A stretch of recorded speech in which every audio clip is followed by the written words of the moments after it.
আমি একজন আল্লাহর ওলির জীবনী থেকে আপনাদের সামনে একটা ঘটনা শোনাবো। আল্লাহর ওলির নাম ইব্রাহিম বিন আদহাম রহমাতুল্লাহ আলাইহি। অনেক বড় ওলি ছিলেন, বিরাট বড় ওলি ইব্রাহিম বিন আদহাম রহমাতুল্লাহ আলাইহি।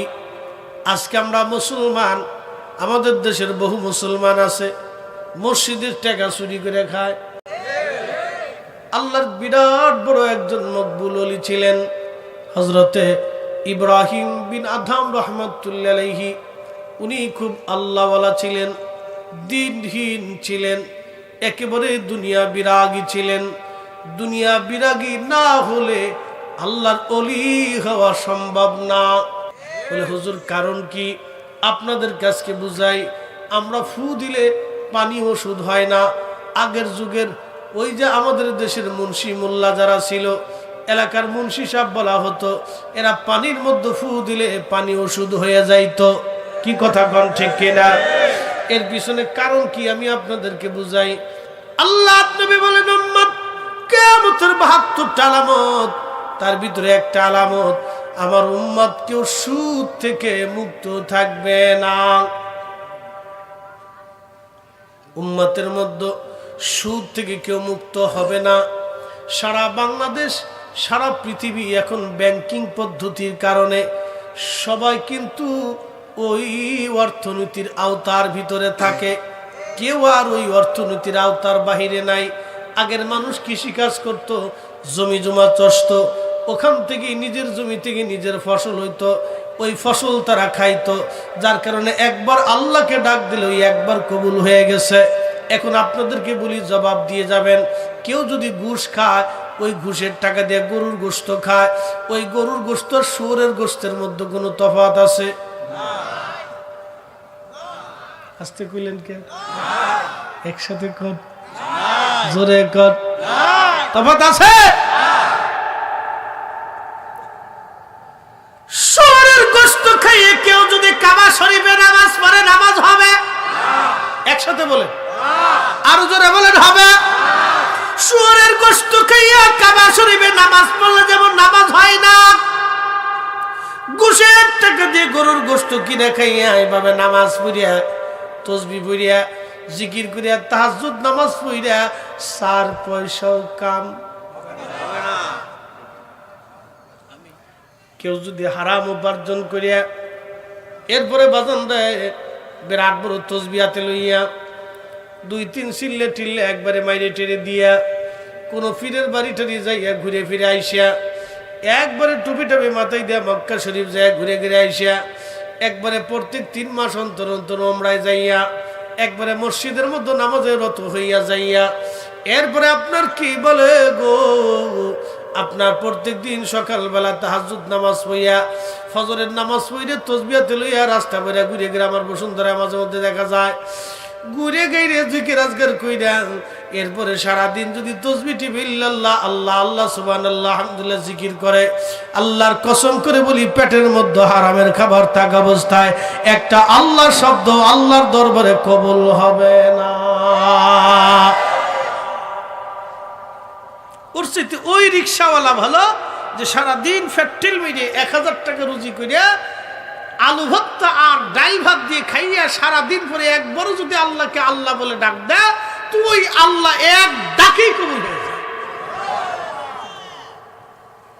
আগের যুগের মুন্সিরা যারা মসজিদ এলাকায় সাধারণ মুন্সি বলা হতো, মুন্সি তো সাধারণ মুন্সি ছিল না রে বাজান।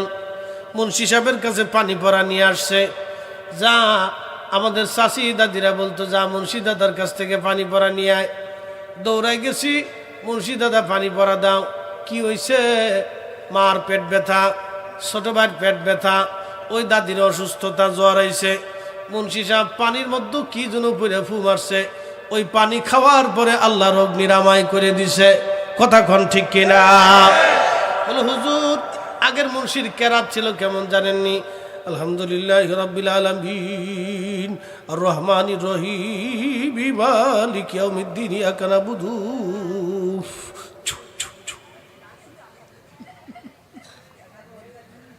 কেরাত ছিল অশুদ্ধ, কিন্তু পানি হয়ে গেল শুদ্ধ। কারণ কি? আগের মুন্সি এমন চেতা মুন্সি ছিল, কোন বাড়ির মহিলা যদি বেপরদায় রাস্তায় চলছে, ওই মহিলার বাড়ি ওই মুন্সি খাবার খায় না। এই কথা কর না, জোরে কর, হাত উঁচা করে কর। ও মুন্সি ওই বাড়ি খাবার খাইছে না, এজন্য মুন্সির কেরাত ছিল অশুদ্ধ, জবান ছিল শুদ্ধ। এখন আমরা দোয়া পড়ি, আলহামদুলিল্লাহি রাব্বিল আলামিন আর রহমানির রহিম মালিকি ইয়াউমিদ্দিন ইয়্যাকা না'বুদু ওয়া ইয়্যাকা নাস্তাঈন।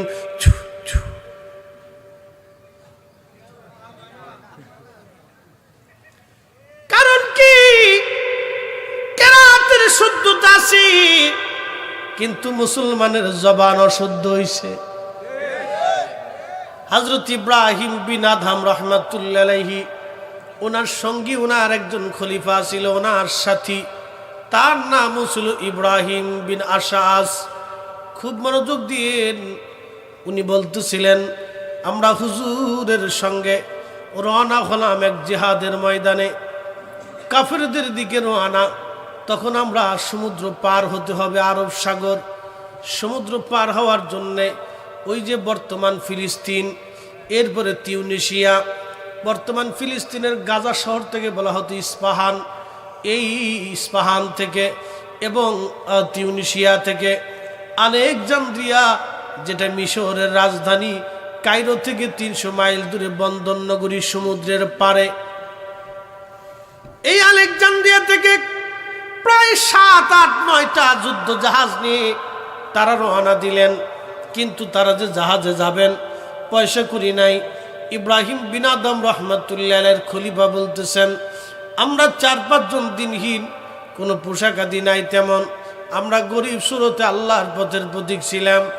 আমরা নৌকার ভিতরে উঠলাম, কিন্তু নৌকার মাঝি যিনি ছিলেন, জাহাজের ক্যাপ্টেন, তিনি বললেন আমাদেরকে ভাড়া দিতে হবে, কারণ এই জাহাজের অনেক খরচ আছে, খরচাপাতি নিতে হবে।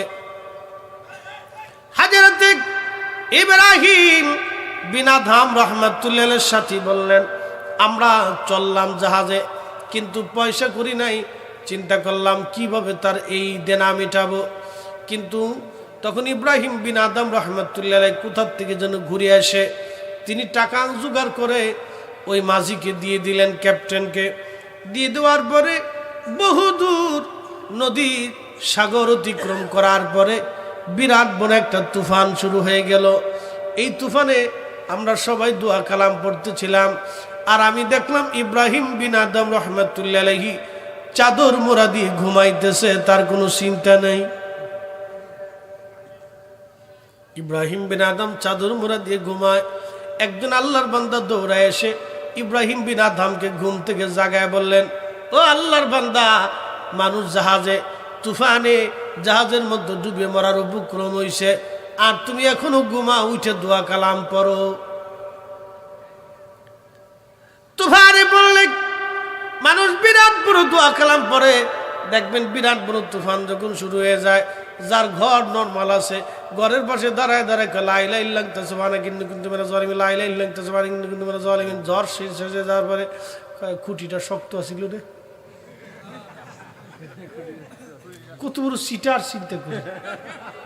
কিছুক্ষণ আগে জিকির করতে করতে শ্যাবলা উঠে বলেছে, এরপরে খুঁটিটা খুব শক্ত ছিল। বিরাট বড় ভূমিকম্প, পুরা বাংলাদেশ লাড়া দিছে, ঢাকা শহরে কাঁপতেছে। ফজরের নামাজে যায় দেখি একবারে 3 তলা ছাদ পর্যন্ত পুরা ভরা। জিজ্ঞেস করলাম ব্যাপার কি, এত মুসল্লি কেন? হুজুর ধাক্কার চোটে ঘুমাইতারি নেই, সব মুসল্লি মসজিদ ভরে গেছে। ঢাকার শহরে ফজর রক্তে মুসল্লি পাবেন না, কারণ এই সকালবেলা অনেকে বের হয় না, নিরাপত্তাজনিত প্রবলেম আছে। কিরিঞ্চি মিরিঞ্চি থাকে, কিরা কিন্তু ফোস টোস দিব, দূরে ট্যাব এসে লয়ে যাবো, বিপদ না, এদের অনেকে বের হয় না। কিন্তু ওই দিন সব বেরিয়ে গেছে। সকালবেলা ফজরের রক্তে পুরা মসজিদ ভরা, জোহরের রক্তে যায় 2 কাতার। হযরত ইব্রাহিম বিন আদহাম ঘুম থেকে উঠলেন, কিন্তু কোনো দোয়া কালাম কিছুই পড়েন না। সবাই তো কান্নাকাটি, তুফান বুঝি জাহাজ ডুবাই দিবে। এমন সময় একজন ঘোষণাকারী ডাক দিতেছে, হে বাতাস, হে বাতাস তুমি থামো, স্থির হও। এই বহরের মধ্যে একজন আল্লাহর ওলি আছেন, তিনি ইব্রাহিম বিন আদম। তুমি স্থির হয়ে যাও, সাবধান, আর প্রবাহিত হয়েও না। ঠিক মুহূর্তের মধ্যে বাতাস বন্ধ হয়ে গেল। একবার আওয়াজ তুলে বলা যাবে কি আল্লাহু আকবার? ফাওয়ার আসেনি? কথা বলেন, ফাওয়ার আছে?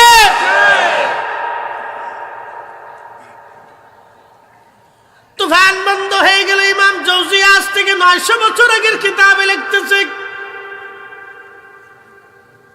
ইমাম জৌজি 900 বছর আগের কিতাবের মধ্যে তিনি লেখেন, সমুদ্রের তুফান বন্ধ হয়ে গেল। সমুদ্রের তুফান বন্ধ। হযরতে আমার হুজুর কেবলার কাছে এক মুরিদ আসছে, মনোযোগ দিন, কথাটা যেহেতু আসছে বলে দিয়ে যাই। সেই লোকটা মনে হয় মারা গেছেন।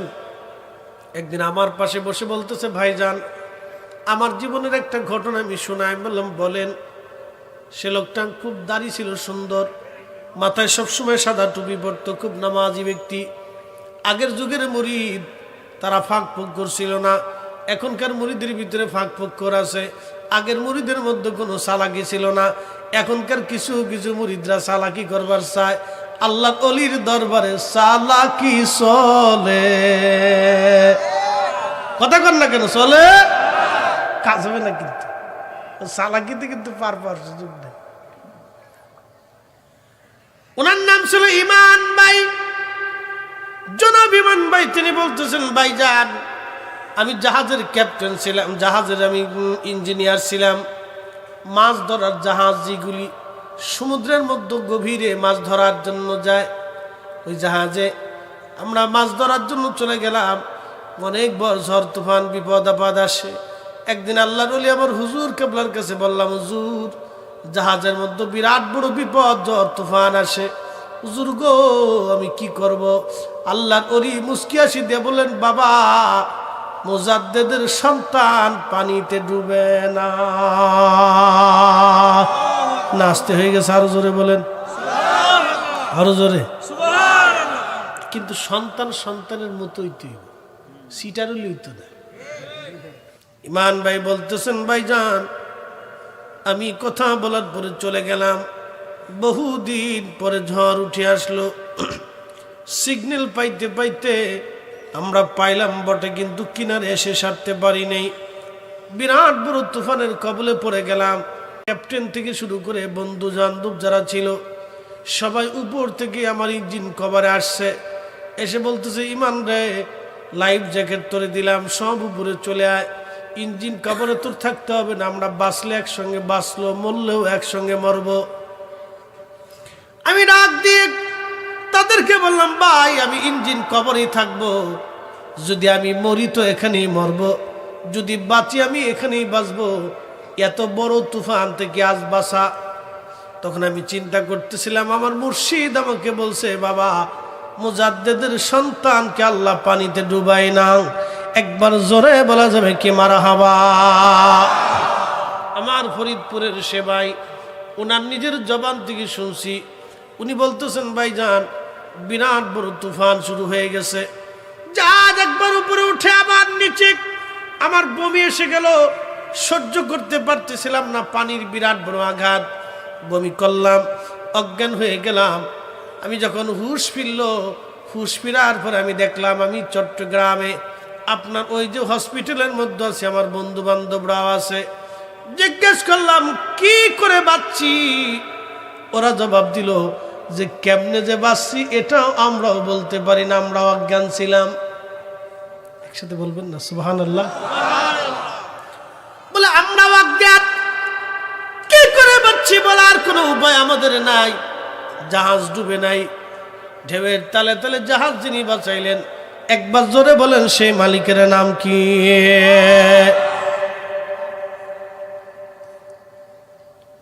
উনি বললেন না। আমি রওনা দিলাম চট্টগ্রাম থেকে সুদূর ফরিদপুর পুকুরিয়া বাস স্ট্যান্ড এসে আমি রওনা দিই। আমার হুজুর কেবলার কদম মোবারকে আসছি, সামনে দাঁড়াইলাম, কিছুই বলি নাই। বলার আগেই আল্লাহর ওলি আমাকে মুস্কি হাসি দিয়া বললেন, বাবা বলেছিলাম না মুজাদ্দিদের সন্তান পানিতে ডোবে না। একবার জোরে বলা যাবে কি মারহাবা। দ্বিতীয়বার এই কথা বলার পরে আমি কদম মোবারকে কদম মুসি করলাম, কেঁদে ফেললাম। হুজুর কঠিন ওই বিপদের দিনে আপনার নজরটাও ওইখানেও ছিল। ও মুসলমান, বলে হুজুর এটা কি করে সম্ভব? এটা যে কি করে সম্ভব আমি আপনাদেরকে বোঝাচ্ছি। ইব্রাহিম বিন আদহাম রাহমাতুল্লাহি আলাইহি জাহাজের ভিতরে ঘুমানো, সবাই দোয়া কালাম পড়ে, ওনাকে জাগানোর পরে উনি বসে রইলেন, কোনো দোয়া কালাম নাই। একজন অদৃশ্য থেকে ঘোষণা দিল, হে বাতাস থামো, এখানে আল্লাহর একজন ওলি আছে, তার নাম ইব্রাহিম বিন আদহাম। ইব্রাহিম বিন আদহাম এখানে আছে, তুমি থামো, তোমার তুফান আর তুমি চালায়ও না। হাজরতে ইব্রাহিম বিন আদহামের উসিলা ওই জাহাজ থেকে, ওই বিপদ থেকে, ঝড় থেকে তারা মুক্তি পাইল। জাহাজ কিনারায় ভিড়ল, যুদ্ধের জন্য সবাই রওনা দিল। তখন ওই খাদেম বলতেছে, আমি এবং হুজুর আমরা কয়েকজন কাফেরদের দুর্গের সামনে গেলাম, যা দেখলাম বিরাট বড় দুর্গ। তখনও মুসলিম বাহিনী তখনও ফিরে আসে নাই, মুসলিম বাহিনী তখনও সৈন্য সামন্তরা আসে নাই। ওই বিরাট বড় দুর্গের সামনে গেলাম, তখন ইব্রাহিম বিন আদহাম আমাদেরকে বললেন, তোমরা শোনো, এই দুর্গ আমাদের দখলে আসবে, তবে তোমরা গনিমতের মাল নিয়ে কিন্তু কারাকারি করবা না, অপেক্ষা করবা, আমার হুকুমের অপেক্ষায় থাকবা। তখন ইব্রাহিম বিন আদহাম বলতেছে, আমি যা বলবো তোমরা তাই বলবা। তখন ইব্রাহিম বিন আদহাম রাহমাতুল্লাহি আলাইহি তখন বলতেছিল, লা ইলাহা ইল্লাল্লাহু ওয়াহদাহু লা শারীকা লা ওয়া লাহুল হামদ। এইভাবে তিনি যখন একটা দোয়া পড়লেন, দোয়া পড়ার সঙ্গে সঙ্গে ওই দুর্গের অদৃশ্য থেকে ওই দুর্গের ওই আপনার সিংহ দরজার সামনে বিরাট বড় মস্ত বড় একটা পাথর এসে পড়ল। একবার জোরে বলা যাবে কি আল্লাহু আকবার। ওলিদের কারামত এতই চমৎকার আর এতই আশ্চর্য, তো বিরাট বড় একটা পাথর এসে দুর্গের দরজায় পড়ল। তখন ইব্রাহিম বিন আদহাম আবার বলে, আমার মুরিদরা তোমরা পড়ো লা ইলাহা ইল্লাল্লাহ আল্লাহু আকবার লিল্লাহিল হাম। আবার পাথর এসে পড়ল। সবাই যখন একসঙ্গে জিকির শুরু করলো, ঝাঁকে ঝাঁকে পাথর এসে সিংহ দরজার মধ্যে পড়ে, পাথর পড়ার কারণে বিরাট বড় লোহার দরজা ভেঙে চুরমার হয়ে গেল। একবার জোরে বলা যাবে আল্লাহু আকবার। বিরাট সিংহ দরজা যখন ভেঙে গেল, কাফেরদের দুর্গ দখল হলো।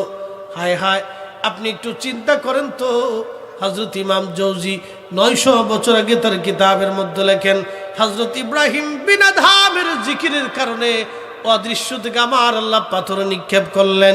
এটা আল্লাহর ওলিদের কারামত। বাদান ইসলামী জমিনে তাল গাছ দিয়ে, আম গাছ দিয়ে, আর নদী নালা দিয়ে, পাশের নদী খাল বিল দিয়ে ভেসে আসে নাই। ইসলাম এসেছে আল্লাহর ওলিদের হাত ধরে। কথা বলেন ঠিক কিনা? বাংলাদেশ স্বাধীন করছে কারা? জোরে বলেন। মুক্তিযোদ্ধারা স্বাধীন করছে।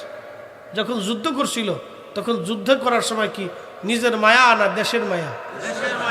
নিজের জীবনকে উপেক্ষা করে তারা যুদ্ধ করছিল, নিজের জীবন দিয়েছে, দেশকে ভালোবেসেছে। কথা ঠিক কিনা? তারা দেশ ভালোবাসছে, দেশের জন্য জীবন দিয়ে দিচ্ছে।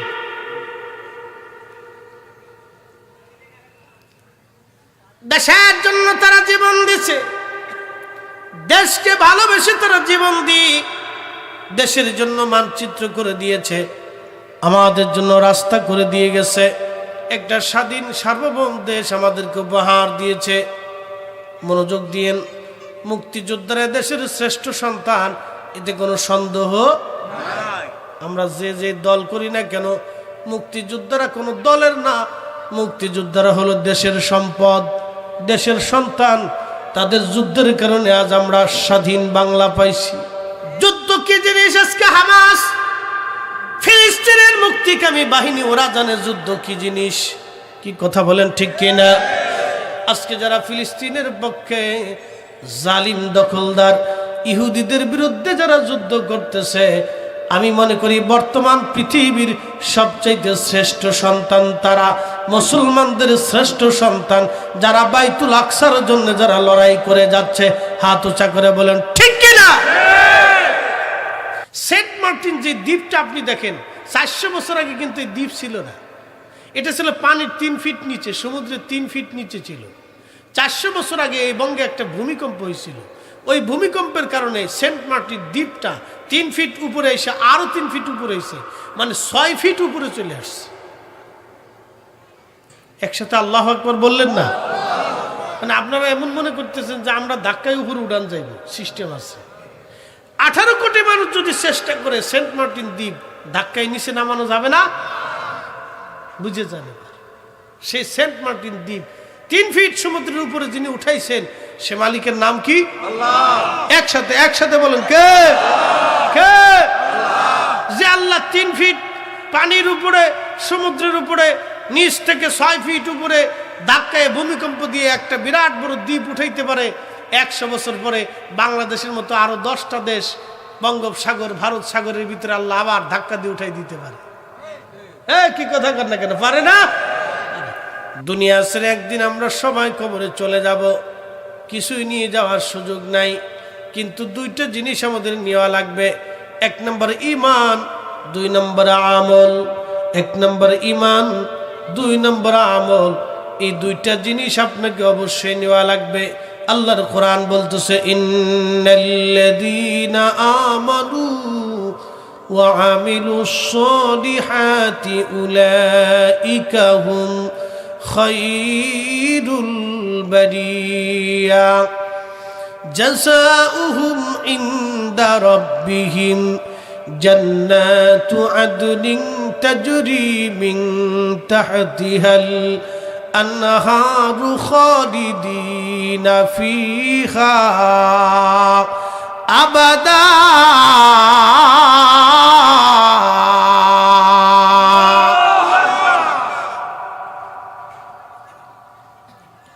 আল্লাহর কোরআন বলে ঈমানে আমলে যারা কবরে আসে, সৃষ্টির মধ্যে তারা সেরা। আল্লাহর ওলিরা মাটির উপরেও সেরা, মাটির নিচেও তারা সেরা। আচ্ছা আপনাদেরকে বলি, হীরার খণ্ড মাটির উপরে হীরা, মাটির নিচে গেলে ইট। হীরার খণ্ড মাটির উপরেও হেরা, মাটির নিচেও হেরা। স্বর্ণের খণ্ডটা মাটির উপরে স্বর্ণ, মাটির নিচে পাথর। মাটির নিচেও স্বর্ণ। আল্লাহর ওলিরা মাটির উপরেও অলি, মাটির নিচেও অলি। কথা কন না? মাটির উপরে অলি, মাটির নিচেও অলি। খুব মনোযোগ দিয়ে শুনে যাবেন। আল্লাহর ওলিরা মাটির উপরে ওলি, মাটির নিচেও তারা ওলি। আল্লাহর কোরআন বলতেছে জাযাউহুম ইনদা রাব্বিহিম জান্নাতু আদনিন তাজরি মিন তাহতিহাল আনহারু খালিদিনা ফিহা আবাদা।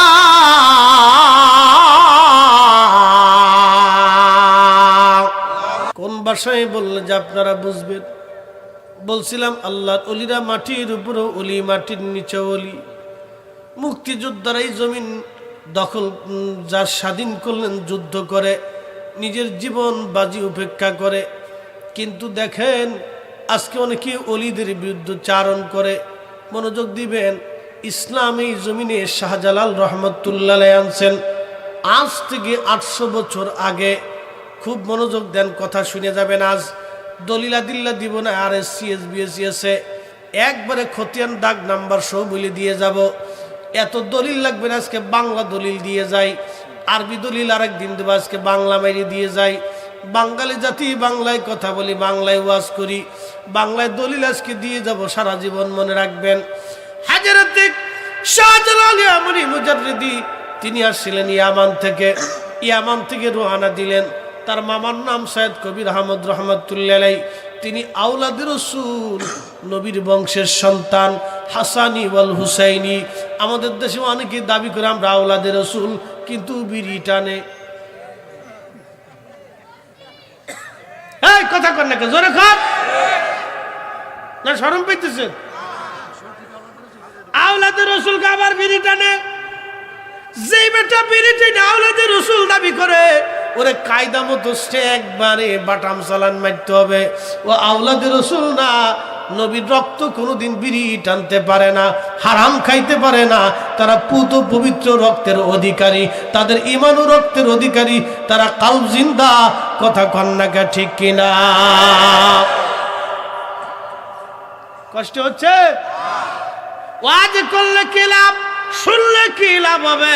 লাভ হবে তার আমলে, আমলেও লাভ হবে না। নবী প্রেম না থাকলে দিলে, নবী প্রেম থাকলে দিলে লাভ হবে কম আমলে। সুপারিশ করবেন নবী রোজ হাসরের ময়দানে। জ্ঞানী যারা বুঝে তারা শুধু ইশারায়, নাদানেরে বুঝাইতে পারে আছে কে কোথায়। আল হায়াউ শুবাতুম মিনাল ঈমান, লজ্জা শরম ঈমানের অংশ। আগে দাদি নানি চাচিরা রাস্তায় বেরোইলে ছাতা মুড়ি দিয়ে গেছে, শীতের দিনও ছাতা মুড়ি দিয়েছে, তার কাছে যাতে কেউ না দেখে। কথা ঠিক কিনা? ছাতার কই গেছে, বেডির উন্না থেকে পিছিয়ে, বেডিতে আগে আগে। কুতাকার ছাতা কুতাই চলে গেছে। উরে সর্বনাশ! হে জাতি আবার কয় আমরা সমান অধিকার চাই। কথা চিন্তা করেন, আল্লাহ রসুলের চাইতে অধিকার নারী জাতিরে অন্য কেউ দিতে পারছে? কখনোই না, কখনোই না। নারীর স্বাধীনতা থাকা উচিত। আচ্ছা আপনারা বলেন, আমাদের দেশের প্রধানমন্ত্রীর চাইতে বেশি পাওয়ারফুল কোন বেডি আছে দেশে? সারা পৃথিবীর ভিতরে উনি একজন নারী হিসেবে পাওয়ারফুল ব্যক্তিত্ব, কারণ উনি একটা দেশের প্রধানমন্ত্রী। তারপরে উনি কিন্তু নিজের শরীরটাকে কাপড় চোপড় দিয়ে ঢেকে ঢুকে রাখে। বৃদ্ধ হয়ে গেছে, বয়স তো কম না, ৭৮ বছর বয়স, সে তো একজন বৃদ্ধা নারী। তারপরে সে কাপড় চোপড় দিয়ে শরীর, বিরোধী দল যে আছে আমি তার কথা বলে যাই, সেও তো একজন নারী, সেও একজন পাওয়ারফুল ব্যক্তিত্ব বাংলাদেশে। সেও কিন্তু শরীরটাকে ঢেকে ঢুকে দিয়ে মোটামুটি একটা পর্যায়ে আছে। রাষ্ট্রীয় কাজ চালানো লাগে, হিসাব আলাদা। আমার দেশের ল্যাংটা বেডি চিতা কইতাম, বাপ লইছে কি, বাপে ওই কয়টা পয়সার মালিক হইছে, বেডি ফুল প্যান্ট পরা শুরু করে দিচ্ছে। আমরা যারা শাদি করছি বা করি নেই, সবার জন্য উপকার। আমাদের মায়েরা, আমাদের বোনেরা অন্তঃসত্ত্বা হয়, গর্ভবতী হয়। কারণ নারী গর্ভবতী না হলে পৃথিবীর আলো আমরাও দেখতাম না। মায়ের দাম কত জানেন?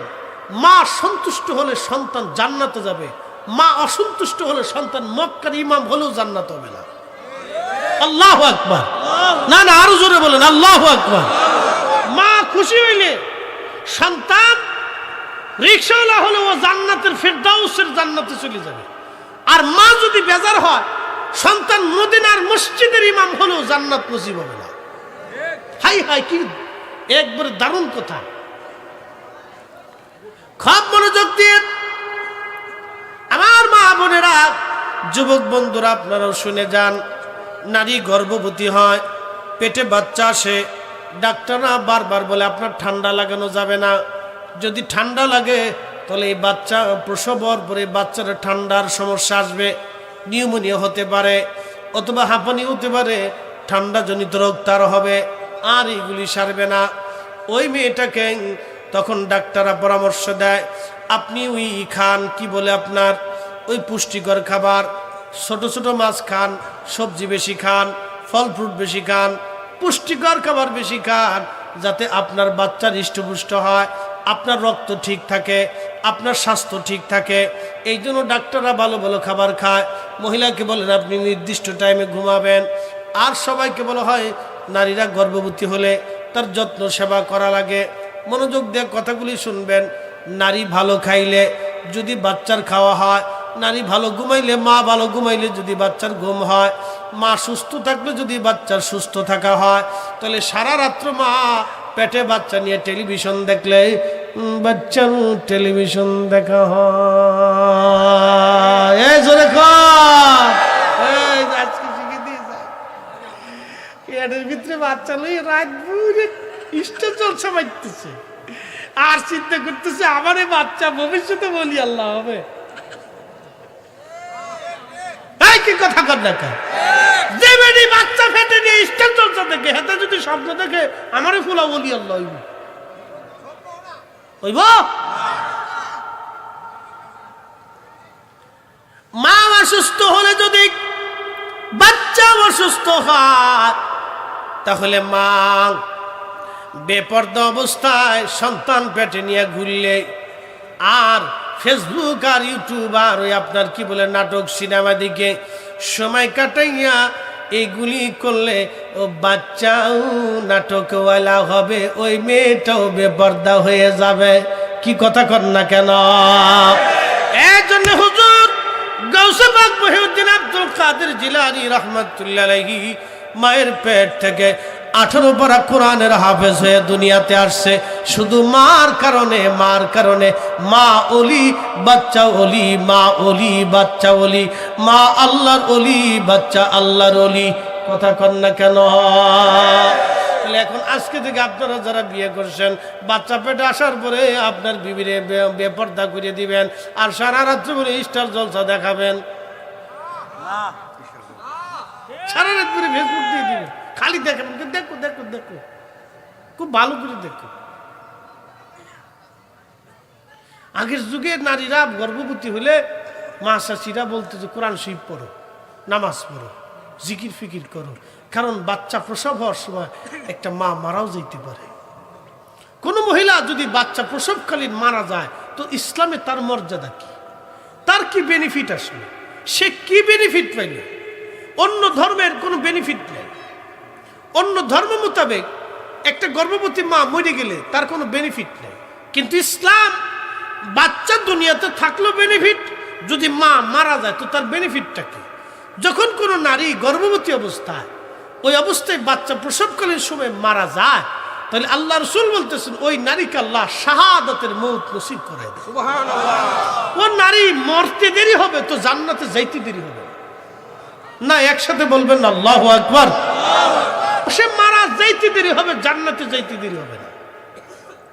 আজকে যুবকরা আপনাদেরকে শুনাই, কোন বেডি বিয়ে করবে এটা আজকে শুনাইতেছি, শোনাবো।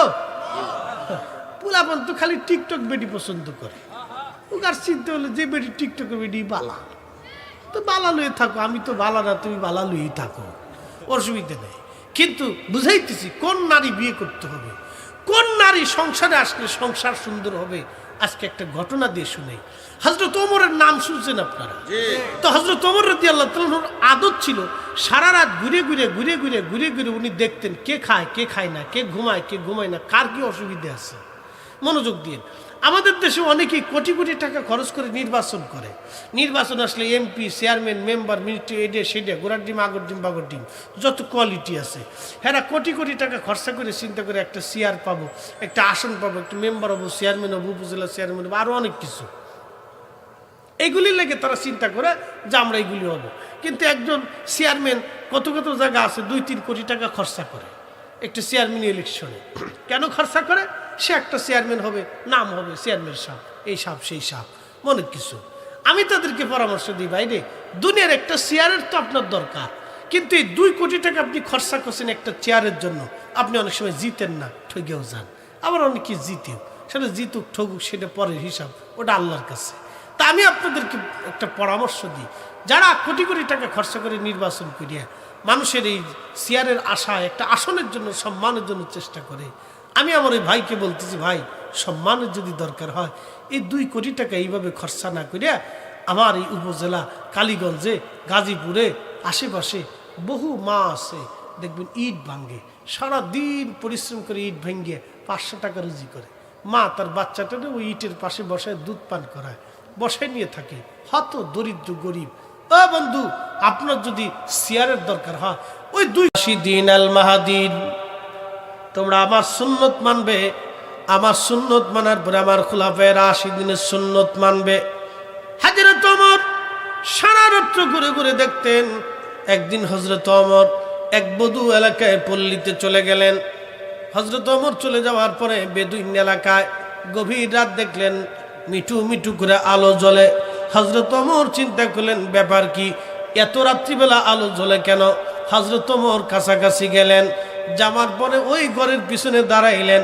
এমন সময় এক মহিলা তিনি তার মেয়েটাকে বলতেছে, মেয়েরে তুমি দুধের সাথে পানি বেশি করে মিশাও। ওই মেয়েটা ডাক দিয়ে বলল, মা আমি দুধের সাথে পানি মিশাইব না মা, কারণ হযরত ওমরের গোয়েন্দা যদি জানে আমি দুধের সাথে পানি মিশাই, তাহলে নবীর মসজিদের সামনে কাল আমাদের বিচার আসবে। ও মা এমন অন্যায় কাজ আমি করতে পারবো না। মহিলা ডাক দিয়ে বলতেছে, মেয়েরে তুমি দুধের সাথে পানি বেশি করে মিশাও, কারণ ওমরের গোয়েন্দা এত রাত্রিবেলা কেউ জানবে না। কিন্তু হযরত ওমর তো তার ঘরের পিছনে দাঁড়ায় দাঁড়ায় শুনতেছে। ওই মেয়ে আর মহিলা দুইজন গল্প করতেছে। মহিলা ডাক দিয়ে বলতেছে, মেয়ে এত রাত্রিবেলা হযরত ওমরের গোয়েন্দা কোথায় তোমাকে পাবে? মেয়েরে দুধের সাথে পানি বেশি করে মিশাও। আচ্ছা আপনাদেরকে বলি, জবাব দিবেন, দুধের সাথে পানি যদি মিশানো হয়, 1 কেজি দুধের সাথে যদি 1 পোয়া পানি দেওয়া হয়, অথবা 2 কেজি দুধের সঙ্গে যদি 1 পোয়া পানি দেওয়া হয়, ওই 1 পোয়া পানির যেই টাকাটা আসবে এটা সুন্নত না মুস্তাহাব? হারাম। বাপরে বাপ, কত বড় মুক্তি! সবাই মুক্তি। আমাদের দেশে অনেকে বাদাম বেচে খায়, আছে না? বাদাম বেচে অনেকে যায়, এর বাদাম আলা, তোর বাদামের দাম কত? বলে আমার বাদামের দাম 100 গ্রাম 25 টাকা। মাপতে থাক, কত গ্রাম মাপবো? 250 গ্রাম। ওদিক দিয়ে 250 গ্রাম মাপতে মাপতে এদিক দিয়ে 2-3 জনে 25 গ্রাম খাই শেষ করে ফেলাইছে। আচ্ছা আপনারা কোন, এই যে 25 গ্রাম খাইলো এটা সুন্নত না মুস্তাহাব? হারাম। জোরে জোরে জোরে জোরে। এই 25 গ্রাম বাদামের জন্য বাদামালার পিছনে কিয়ামতের মাঠে শত শত বছর দৌড়াইতে হবে। বাদামালা খাবে, আইসি গেটা সরে যা, ওই দিন বাদাম খাচ্ছিল, আজকে কোনো মাপ সাপ নেই, আমার বাদাম দিয়ে তো করে যাইতে হবে। বিরাট বড় কঠিন। আবার অনেক বাদামালা চিন্তা করে একটু কম দিয়ে দিই, কাস্টমারে কম দিয়ে দেয়, ঠগাই দেয়। অনেক ফলের দোকানদার কাস্টমারে কম দিয়ে দেয়, কম মেরে দেয়। আচ্ছা আপনাদেরকে একটা প্রশ্ন করি, জবাব দেবেন, মানুষ ঠকায় কি মানুষ জিতে না ঠকে? ঠকে না? মেয়েটা বলতেছে, মা আমি দুধের সাথে পানি মিশাবো না, দুধের সাথে পানি মিশাবো না। বলে মেয়ে ওমরের গোয়েন্দা জানবে না। মেয়েটা ডাক দিয়ে বলল, মা হযরত ওমরের গোয়েন্দা যদি নাও জানে, আমার মালিক আমার আল্লাহ সব দেখতেছে। চিৎকার মেরে জোরে বলেন আল্লাহু আকবার। এই মেয়ে কোথায় পাওয়া যায়? আল্লাহু আকবার। মেয়ে কাকে বলে?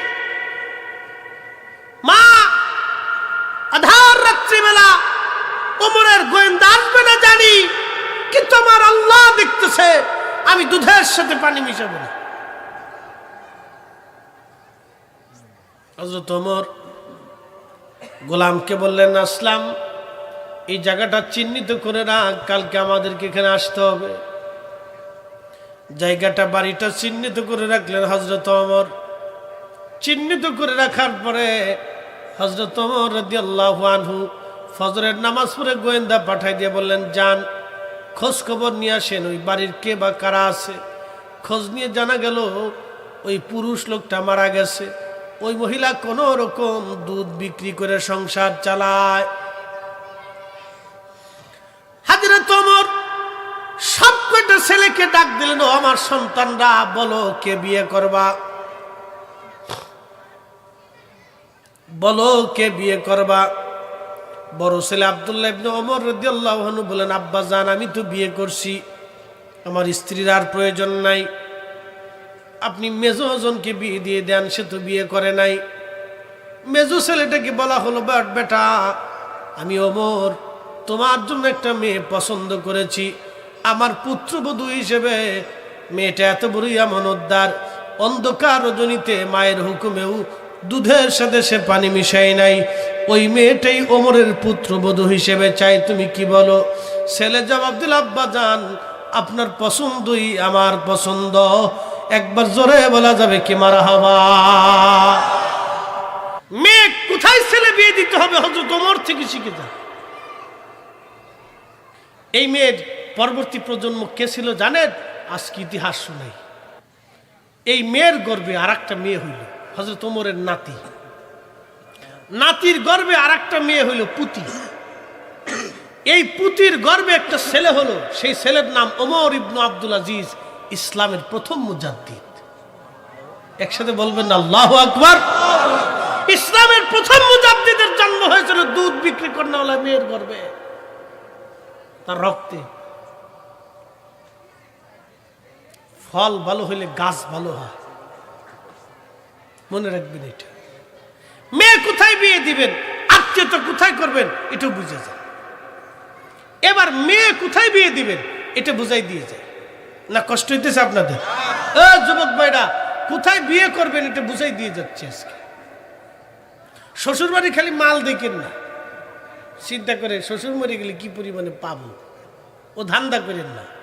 আপনি দেখবেন আপনার স্ত্রী এটা ঠিক আছে কিনা, চরিত্র ঠিক আছে কিনা, তার আচার আচরণ কেমন, ভদ্রতা আছে কিনা, নম্রতা আছে কিনা, নামাজি কিনা, এগুলি দেখতে হবে। আদব আছে কিনা। যদি নারীর আদব সুন্দর থাকে, আচরণ সুন্দর থাকে, যদি মুরব্বীদের প্রতি শ্রদ্ধা থাকে, তাহলে আপনার বাবা মাকে নিয়ে চিন্তা করতে হবে না।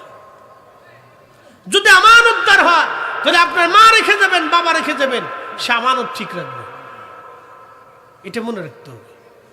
এবার ছেলে কেমনে বিয়ে করাবেন, মাইয়া কোথায় বিয়ে দিবেন, এটাও শোনাই দিয়ে যায় না। রাসূল বলছেন, তোমরা তোমাদের বাচ্চাদেরকে সন্ধ্যাকালীন সময় ছেড়ে দিবা না, কারণ সন্ধ্যা নামার সাথে সাথে আল্লাহ একটা বিশেষ জাতিকে দুনিয়াতে বিচরণ করার অনুমতি দেয়, যে বিশেষ জাতির নাম জিন। আমরা দিনে কাজ করি, জিনেরা দিনের ভাগে যার যার অবস্থানে থাকে। আমরা রাত্রিবেলা ঘুমাই, জিনেরা সারা পৃথিবীতে রাত্রিবেলা ঘুরে বেড়ায়। ওদের রাত্রিবেলা উপার্জন আর আমাদের দিনের উপার্জন। ওদের কাজ হলো রাত্রে আর আমাদের কাজ হলো দিনে। জিনেরা যে কাজ করে আমরা হুজুরা সে কাজ করি। আমরা হুজুরগার কাজও রাতে, জিনেগার কাজও রাতে। এই জন্য মক্কাতে একটা মসজিদ আছে, মসজিদে জিন। আবু জাহেলের বাড়ির পিছন দিক দিয়ে একটু আগাইয়া হাজুন গোরস্থানের দিকে জাবালে আবু কুবাইসের পাহাড়ের পাশ দিয়ে একটা রাস্তা আছে, ওই সোজা সোজা আগে মসজিদে জিন। ওই জিন মসজিদে জিনেরা নামাজ পড়ে। একসাথে বলবেন না মারহাবা? জিন। অতএব আপনাদেরকে বলবো, বাচ্চা কাচ্চা কাছে রাখেন, সেটি দিয়ে না, ধরে লেগে গেলে শেষ বিপদ। এবার ছেলে কোথায় বিয়ে দিবেন মেয়েটাকে, তাও শুনিয়া যান। পৃথিবী বিখ্যাত একজন আল্লাহর ওলি, তার নাম আব্দুল্লাহ ইবনে মুবারক রহমাতুল্লাহ আলাইহি। আব্দুল্লাহ ইবনে মুবারক রহমাতুল্লাহ আলাইহি তিনি একজন অনেক বড় পৃথিবী বিখ্যাত আলেম। ওনার বাবার নাম হযরত মুবারক রহমাতুল্লাহ আলাইহি। মুবারক ছিলেন একজন কৃতদাস। তিনি এক তুর্কি মুসলমানের কৃতদাস ছিলেন। ওই তুর্কি ছিল কোটি কোটি টাকার মালিক। বিরাট বড় বড় খেজুরের বাগান আর ফলের বাগান ছিল ওই তুর্কির। মুসলমান খুব মনোযোগ দিয়েন। হযরত মুবারক রহমাতুল্লাহ আলাইহি ওই তুর্কির বাড়ি কাজ করতেন। ওই তুর্কি মুসলমান একদিন বললেন, মুবারক রে, আমার বিরাট বড় বড় ফলের বাগান আছে, আনারের বাগান, আঙ্গুরের বাগান, এরপরে আরো অনেক সুন্দর সুন্দর বাগান আছে, আপেলের বাগান, মাল্টার বাগান, কমলা লেবুর বাগান। মুবারক, এই কমলার বাগান, আনারের বাগান তুমি পাহারা দিবা, দেখে দুঃখে রাখবা। মুবারক দেখে দেখে রাখতে লাগলেন। 6 বছর পার হয়ে গেল। 6 বছর পরে মালিক একদিন আসছে বাগানে। আসার পরে বলতেছে, মুবারক রে, আমার তো আনার খাইতে মন চায়, বাগান থেকে একটা টক আনার আমার জন্য এনে দে। হযরত মুবারক রহমাতুল্লাহ আলাইহি আনার আনলেন, কিন্তু আনার হলো মিষ্টি।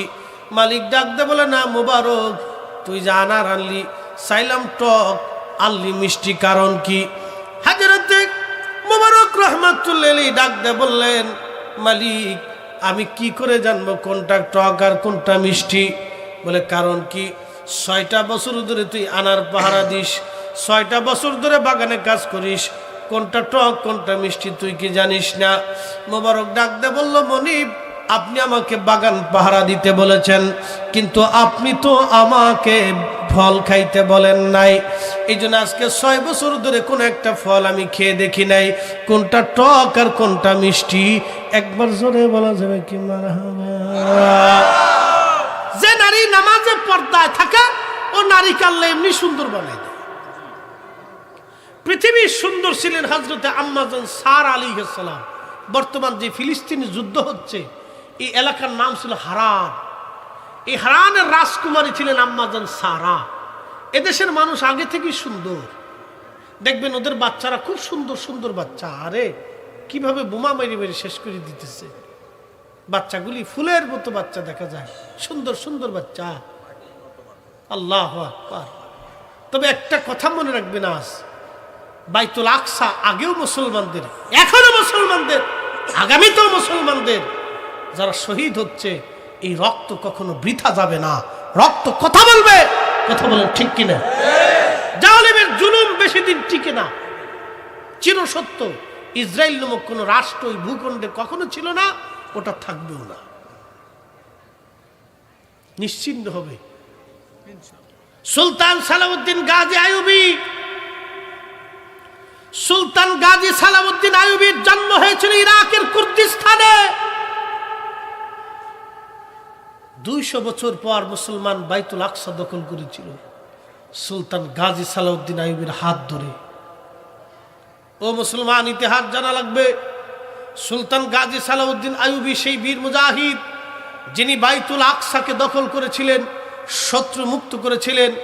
সুলতান গাজী সালাউদ্দিন আইয়ুবীর বোন, তিনার ভগ্নিপতির নাম ছিল বাদশা মুজাফফর উদ্দিন কুকুবুরি রহমাতুল্লাহ আলাইহি। তিনি ইরাকের ইরবোলের বাদশা ছিলেন।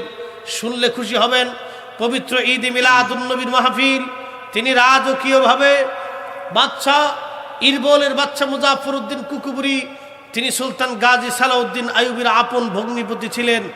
এতই আবেদ ছিলেন, ইমাম ইবনু কাসির আল বেদায়ের মধ্যে লেখছেন আদিলান আলিমান জাহিদান আবিদান।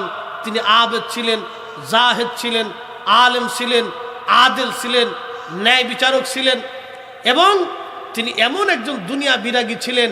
ওনার স্ত্রী সুলতান গাজী সালাউদ্দিন আইয়ুবীর বোন টুপি সেলাই করে সংসার চালাইতো।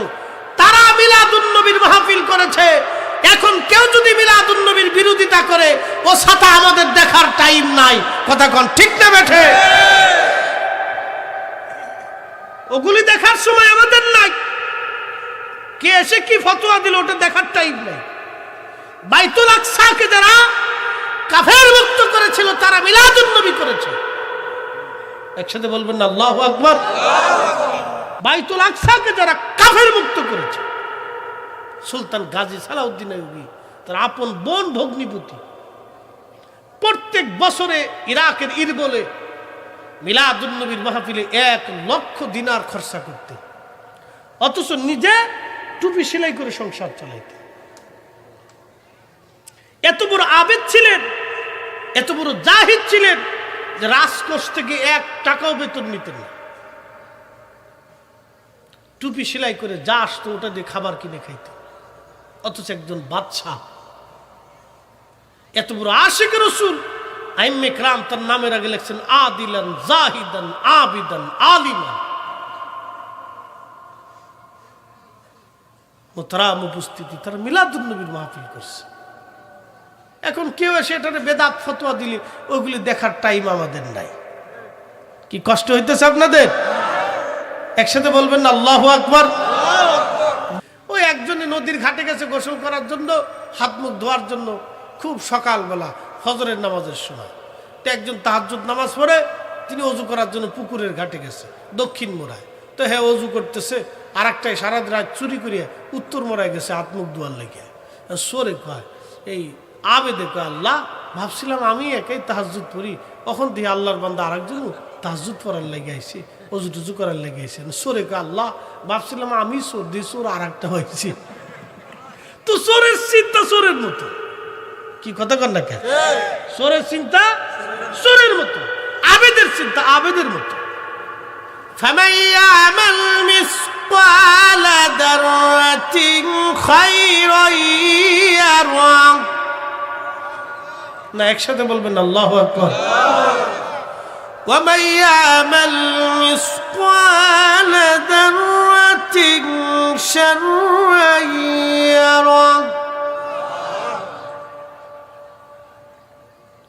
প্রিয় মুসলমান, কুরআনুল কারীম বলতেছে হে আমার বান্দারা তোমরা শোনো, অনুপরিমাণ নেকের কাজ যদি তুমি করো তারও বেনিফিট আমি আল্লাহ তোমাকে দিয়ে দিব। আমরা কেন দোয়া করব? মনোযোগ দেন। আল্লামা ইমাম জালালউদ্দিন সুয়ুতি রাহমাতুল্লাহি আলাইহি আল ওয়াসাইল ফি শরহে শামাইলের মধ্যে লেখেন, যেই বাড়ি, যেই ঘরে, যে এলাকায়, যে মহল্লায় আমার নবীর মিলাদুন নবীর মাহফিল হয়, ওই বাড়ি, ওই ঘরে, ওই এলাকায় 1 বছর পর্যন্ত আল্লাহর অবারিত সাকিনা নাজিল হতে থাকে। কত বছর? 1 বছর পর্যন্ত সাকিনা নাজিল হয়। বলে ইমাম সুয়ুতিকে আমাদের দলিল নাকি? না, ইমাম সুয়ুতিরাও আমাদের দলিল। কেন তারা দলিল? কারণ তারা আল্লাহওয়ালা। হযরতে ইমাম জালালউদ্দিন সুয়ুতি রাহমাতুল্লাহির একটা কারামত শুনাই। উনি কত বড় আল্লাহওয়ালা ছিলেন। উনি তখনকার বিশ্ববিখ্যাত ইমাম, 2 লক্ষ হাদিসের হাফিজ, 75 বার আল্লাহর নবীর সঙ্গে তার স্বপ্নে জিয়ারত হয়েছে, 33 বার জাগ্রত হালতে নবীর সঙ্গে কথা বলেছে। একবার জোরে বলা যাবে কি মারহাবা? হযরত ইমাম সুয়ুতি কত বড় আলেম, কত বড় আবিদ, কত বড় জাহিদ, আল্লাহওয়ালা ছিলেন। তার একটা ঘটনা ওনার ছাত্রের, ওনার জীবনীর মধ্যে আসছে। ওনার ছাত্র একদিন ওনার কাছে এসে বলেন, হুজুর আমি মক্কা মদিনায় যাব হজ উমরা করার জন্য। আল্লাহর ওলি বললেন, ঠিক আছে যাবে, আমারও তো যাইতে মন চায়। বলে হুজুর আপনি যদি আমার সফর সঙ্গী হন তাহলে একসাথে 2 জন যাব। 2 জন রওনা দিবেন।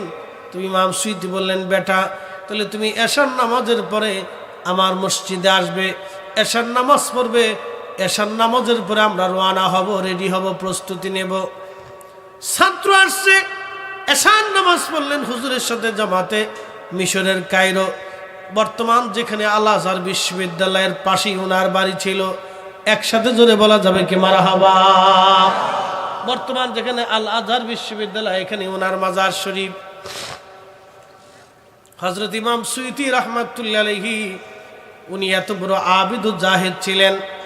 তখন ওই ছাত্রকে বলতেছে, বেটা আমরা আজকে মক্কা মদিনায় যাব, তবে তোমাকে বলে দিয়ে যাই আজকের ঘটনাটা তুমি কারো কাছে আমার জীবদ্দশায় কিন্তু বলবা না।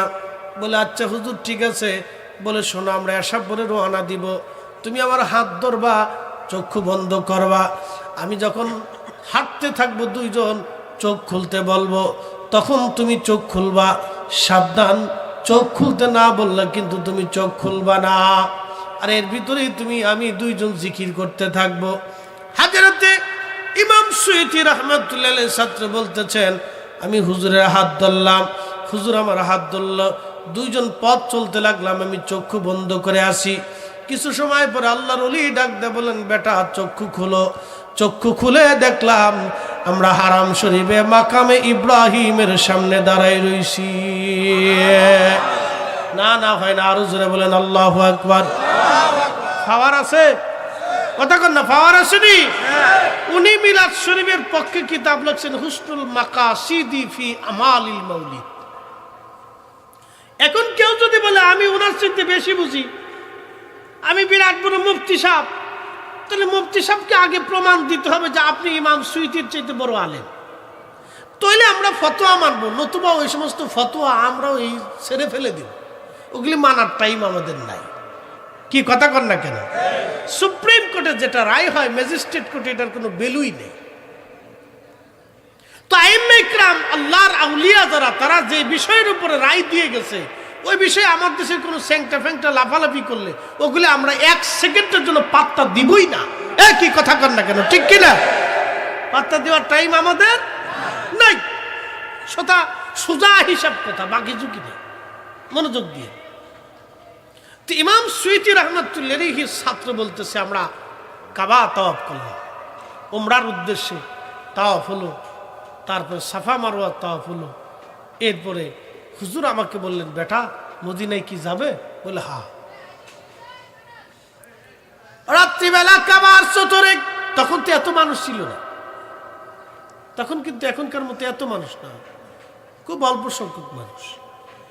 রাত্রিবেলা কাবার চত্বরে আল্লাহর মেহবুব বলি আমার হাত ধরলেন, আমি তার হাত ধরলাম। চক্ষু বন্ধ করে কিছু সময় হাঁটতে লাগলাম। হুজুর বললেন বেটা চোখ খোলো।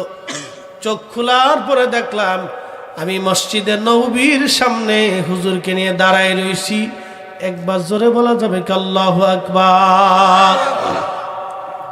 এরপরে ছাত্র বলতেছেন আমরা মসজিদে নববীতে রিয়াজুল জান্নাতে নামাজ পড়লাম, হুজুরের রওজা শরীফ জিয়ারত করলাম।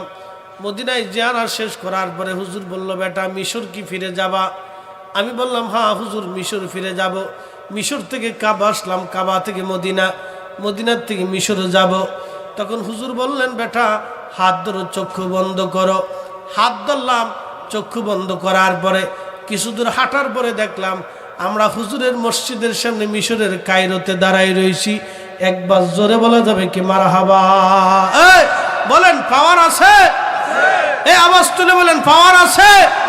উনাদের সিদ্ধান্তের বাহিরে আমরা অন্য কারো সিদ্ধান্ত মানব মানা যাবে?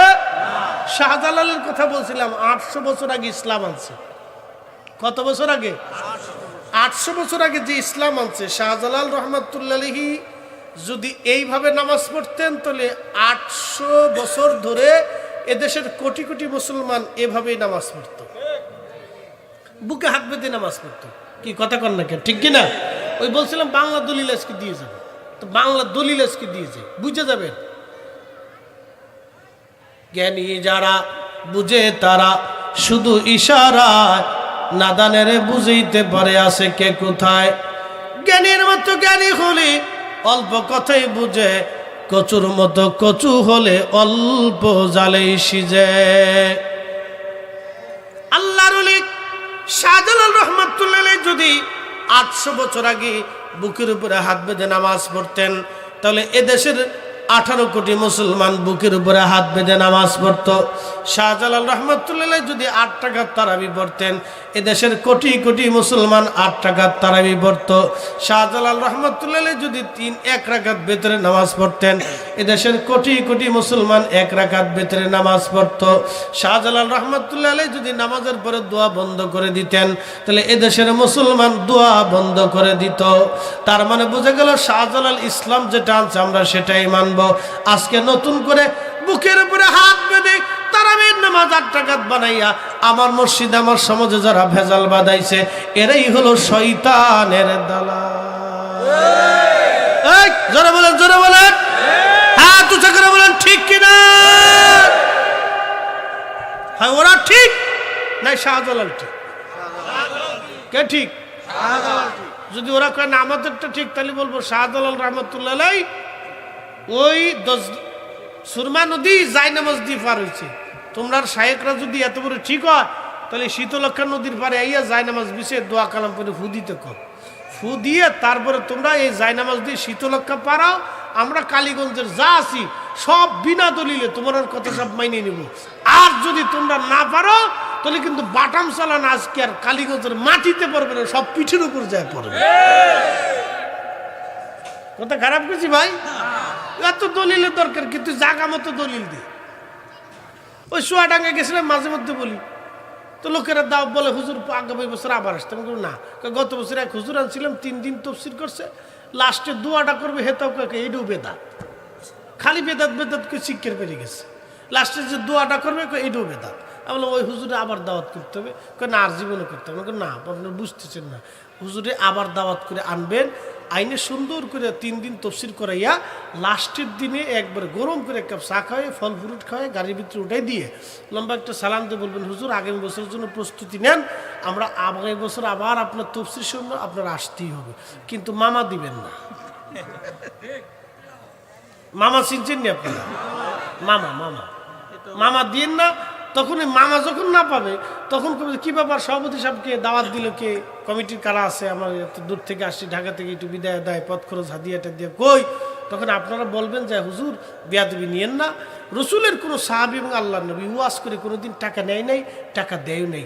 আমরা মরে যাবো তো এরকম বেদাত কইরিয়ে গুনাহের বাগিদার আমরা মরে যাবো, আপনারা টাকা দিবই না।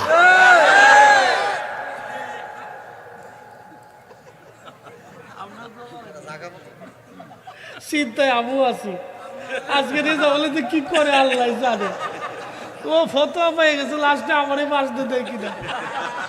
যে মাটির উপরে আজ বসে আছি, আগামী দিনে এই মাটির নিচে আমাদের ঘর হবে, এটাই একেবারে চিরসত্য কথা। কথা বলেন ঠিক কিনা? বিলাস শরীফে সর্বপ্রথম আল্লাহর কোরআন শরীফ থেকে তেলাওয়াত শুরু হয়। আপনারা বলেন, কোরআন তেলাওয়াত যখন শুরু হয় প্রত্যেক হরফে 10 নেকি। কথা ঠিক কিনা?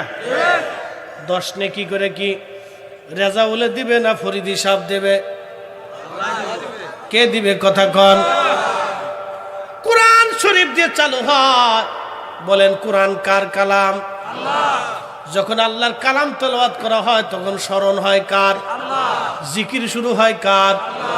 আল্লাহর নবী বলেন, উম্মত তোমরা যেখানে জান্নাতের বাগান পাও ওই বাগানে বসো, ফারতাউ বিচরণ করো। সাহাবীরা বলল, হুজুর মা রিয়াজুল জান্নাহ, জান্নাতের বাগান কি? আল্লাহর নবী জবাব দিলেন, হিয়া হিলাকুজ জিকির, যেই মজলিসে আল্লাহর স্মরণ হয় ওটা জান্নাতের বাগান।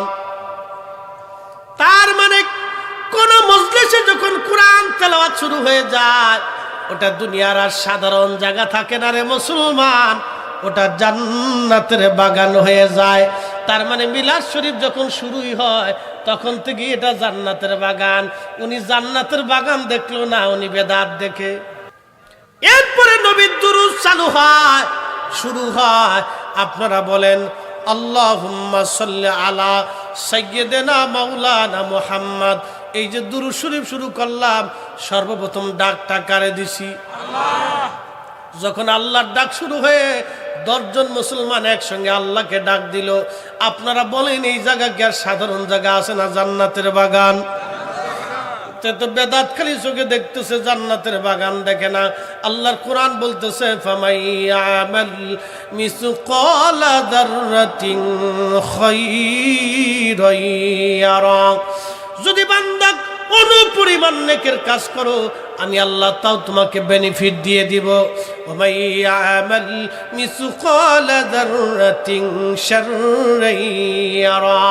অনুপরিমাণ গুনাহের কাজ যদি করো তাও আমি তোমারে বেনিফিট দিয়ে দেব।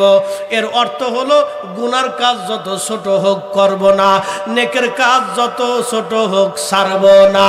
মিলাদে আমার নবীর আল্লাহর পক্ষ থেকে নেকি আছে না নাই? কোরআন তেলাওয়াতে নেকি, দুরুদে নেকি, এরপরে মিলাদের ভিতরে জিকির হয় লা ইলাহা ইল্লাল্লাহ, এখানেও নেকি আছে। আল্লাহর কোরআন বলে নেকের কাজ যত ছোট হোক আমি আল্লাহ বেনিফিট বাদ দেব না, আর গুনাহের কাজ যত ছোট হোক তাও আমি আল্লাহ ছাড়ব না। আর আমাদের বাক্য হলো গুনার কাজ যত ছোট হোক আমরা করব না, নেকের কাজ যত ছোট হোক আমরা ছাড়ব না। যদি তাই হয় আমরা মিলাদ শরীফ বাদ দেব না। এই কথা কন না কা? মিলাদ শরীফ বাদ দেব না? দেব না। এরপরে আসি মিলাদ শরীফে, এরপরে হলো সালাম, ইয়া নবী সালামু আলাইকা। এই সালামটা দিয়ে দাঁড়াইলি অনেক ভাইদের গার ভিতরে জ্বলে। কে ভাই এই সময় আপনি বেজার হলেন কেন? বলে, হুজুর আমরা যে দাঁড়ায় সালাম দিলাম, কেন দাঁড়াইলাম, কি জন্য দিলাম? নবী কি আসেনি না দেখেনি? আমার বাক্য হলো নবী আসাও লাগবে না, দেখাও লাগবে না। সূর্য সূর্যের জায়গায় থাকে আর অন্ধ অন্ধের জায়গায় থাকে। অন্ধ যদি সূর্যের আলো না দেখে এটা সূর্যের দোষ না, এটা অন্ধের দোষ। কালীগঞ্জের মুসলমান মনোযোগ দিয়ে শুনে যাবেন, আল্লাহর সৃষ্টির এমন কোন জায়গা নাই যেখানে আমার নবী ইচ্ছা করলে দেখতে না পারে, যাইতে না পারে। এটা নবীর মহান মুজিজার একটা মুজিজা। কিন্তু আমরা তাও বলি আল্লাহর নবী আসাও লাগবে না, যাওয়াও লাগবে না। এখান থেকে কাবা শরীফ 6000 মাইল দূর। আচ্ছা বাইতুল্লাহ কি দিয়ে বানানো? আপনারা বলবেন পাথর দিয়ে বানানো। পাথরের কি দাম আছে? পাথরের কোনো দাম নাই। বাইতুল্লাহর ঘরের সঙ্গে যে পাথর আছে পাথরের কি দাম? কোনো 4 পয়সাও দাম নাই। কিন্তু এই পাথরের কেন দাম হলো? এই ঘরের নাম বাইতুল্লাহ, আল্লাহর সঙ্গে সম্পর্ক। আল্লাহর সাথে সম্পর্ক হওয়ার জন্য যদি বাইতুল্লাহর এত দাম হয়, আপনি বাইতুল্লাহর দিকে পা লম্বা করলেন না। আপনাদের বাথরুম মনে হয় কাবার দিকে ঘোরানো না? এই মাদ্রাসার বাথরুম মনে হয় কাবার দিকে ঘোরানো? হ্যাঁ, এটা কি মসজিদ না? এই মসজিদের বাথরুম মনে হয় কাবার দিকে ঘোরানো। মাদ্রাসার হুজুররা মনে হয় কাবার দিকে পেশাব করে। আপনারা মনে কাবার দিকে পেশাব করেন, মাঝে 600 মাইল দূরে কাবা না দেখে আপনি ইজ্জত করলেন। আর আমার নবী হাবিবুল্লাহ, নবী না হলে কাবা কাবা হতো না, নবী না হলে কাবা কেবলা হতো না। কি কথা কর না কা? সেই নবীরে তাজিম করার জন্য আপনি দলিল তালাশ করেন। কাবা শরীফ পা লম্বা করে আমি ঘুমাই না, এটা কাবার ইজ্জত। কাবাকে সম্মান করলে যদি আল্লাহর ইজ্জত হয়, নবীকে তাজিম করলে আল্লাহর ইজ্জত করা হয়, নবীকে অসম্মান করলে আল্লাহর অসম্মান হয়। অতএব আমরা সুন্নিরা সারা জীবনে যতদিন পর্যন্ত ইয়া নবী সালাম আলাইকা বলা হবে, আমরা বসে থাকবো না, আমরা দাঁড়াইতেই হবে। কথা বলেন ঠিক না বেঠিক?